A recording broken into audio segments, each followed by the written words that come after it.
What's up, guys? I'm going to be going over the trade that made me $585 today on my brand new, fresh 50K Express account with Topstep. So if you guys didn't know, I'm actually going to be starting a series here where I frequently recap trades that I have on this 50K Express account.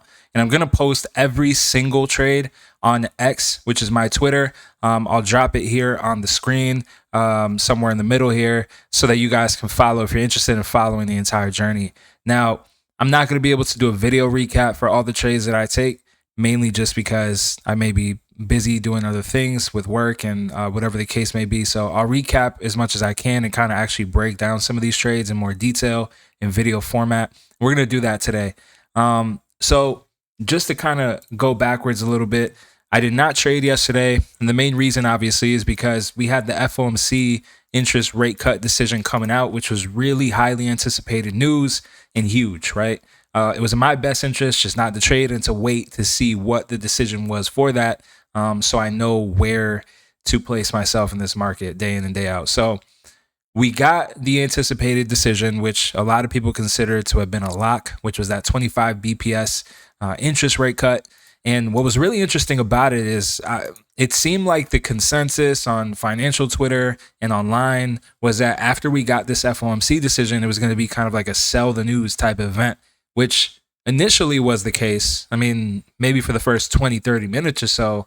But after rebalancing and sweeping some key liquidity on the daily and some of the smaller time frames, you see continuation to the upside almost immediately.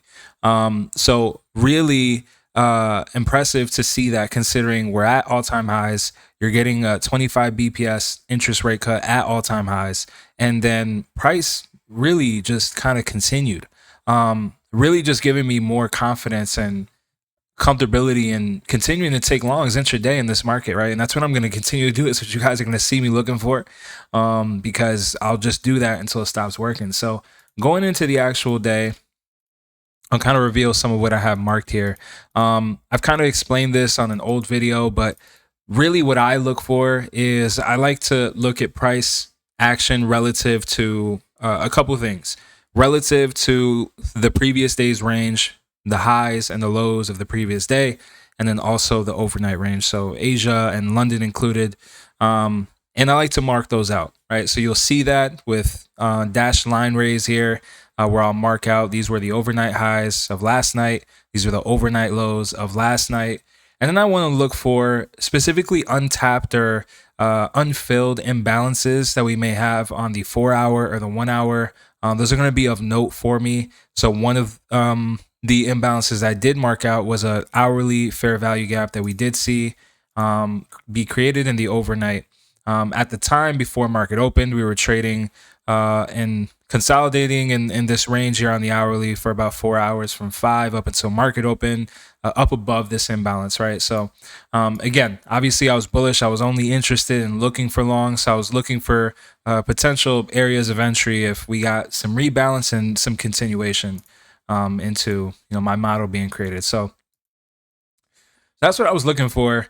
So with the context of where we were, obviously a lot of displacement overnight, and we got almost immediately a rebalance into the 1 hour right before market open. We got this small dip down under, and I'm actually going to zoom in a little bit because this doesn't really paint the picture of where I actually took an entry. So almost immediately at market open, we actually got this retap, created an equal low, and then continued a little bit to the upside on the smaller time frame. I took a really high risk, aggressive setup for a long almost right away. So maybe 931, 932. I kind of liked how it set up. I knew what the risk was there, obviously being so early in the session, after the day after FOMC. But I took that, everything considered. Of course, eventually, maybe 4 or 5 minutes in, we ended up moving directly towards a stop loss. So I was waiting. I was interested to see where price went. It was still before 10, so I wanted to see on an hourly time frame if we ended up rejecting this area after rebalancing some of this price down here and continuing upwards. We did.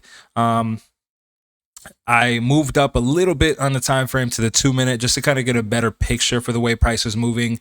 And you get almost immediately a few minutes after time, price spent some time under this 1 hour imbalance, you get this shot upwards, kind of a V-shaped recovery into a potential inverse fair value gap that we got here on a 2 minute. So for me, this is pretty easy entry. It aligned with bias, higher time frame. It made sense. I like to see these type of moves, especially prior to 10 o'clock. Typically, I look for some form of manipulation in the first 30 minutes a lot of times, and this kind of lined up with that into this inverse fair value gap on the 2 minutes. So I took an aggressive entry here, trading actually into the fair value gap here. I gave myself some room, so I went for initially, it was a 2-to-1. So I was looking something around here, kind of encroaching above the halfway point of price here in this leg, at least. I guess that's hindsight. So but yeah, I was looking for a 2-to-1 here. We inversed, and essentially this is after I was down 400, and then we took this trade, and this really kind of brought us back. So once I got to that 2-to-1, I scaled some. I think it was 3 contracts out of 5 micros is what I traded with on this. I've been risking $400 on every trade, and I will do that standard. The sizing will vary. That'll be the variable, but price, as far as dollars and what I'm risking, was the same.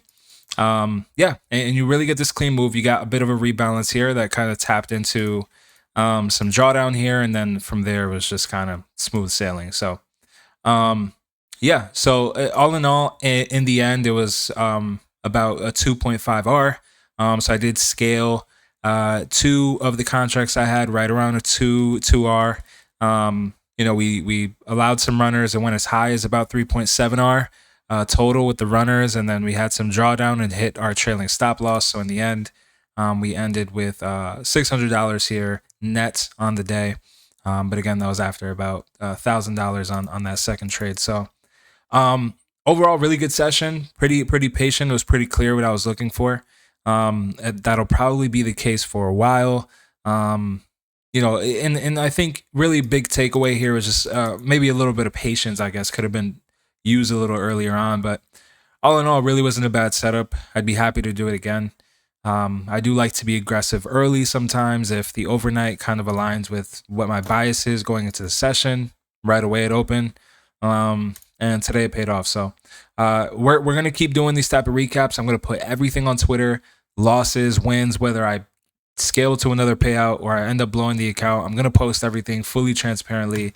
So if you guys like these types of breakdowns where I kind of go into the trade and my bias and why I was looking for what I was looking for and essentially how it ended, make sure you hit the like button. Make sure you guys subscribe. I'm going to continue doing this and continue trying to be more consistent, putting out more content for you guys so you guys see what I'm up to. I'm always trading. We're always in the lab, always working, always back testing. So until the next one, thank you.